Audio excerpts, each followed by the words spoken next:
Сотрудниками отдела К МВД по Республике Саха-Якутия при силовой поддержке бойцов Росгвардии задержана организованная группа, которая с конца прошлого года осуществляла мошеннические действия под предлогом оказания помощи в получении и восстановлении водительских удостоверений. При этом злоумышленники представлялись сотрудниками ГИБДД. Оперативниками установлено, что трое ранее судимых мужчин в возрасте от 27 до 34 лет для своих преступных целей создавали страницы в различных популярных социальных сетях и размещали в них объявления об оказываемых услугах, связанных с водительскими удостоверениями.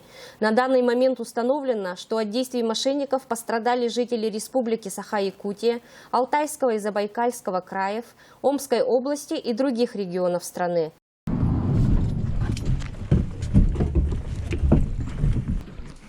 Подозреваемые похитили у потерпевших из разных регионов страны свыше 500 тысяч рублей. Собрано свыше 10 заявлений от пострадавших граждан. По всем заявленным фактам следователями Следственного управления Межмуниципального управления МВД России Якутская возбуждено более 10 уголовных дел по части 2 статьи 159 Уголовного кодекса Российской Федерации «Мошенничество». Также продолжен дополнительный поиск и установление других потерпевших граждан.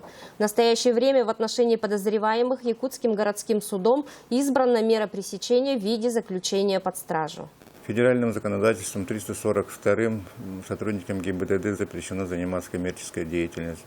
Водительское удостоверение можно получить вполне законно, отучившись в учебных организациях и пройдя экзамены в органах ГИБДД. В последнее время в средствах массовой информации, в сети, интернет очень много объявлений, которые предлагают услуги по получению водительского удостоверения. Все вот эти объявления являются объявлениями, которые подают мошенники.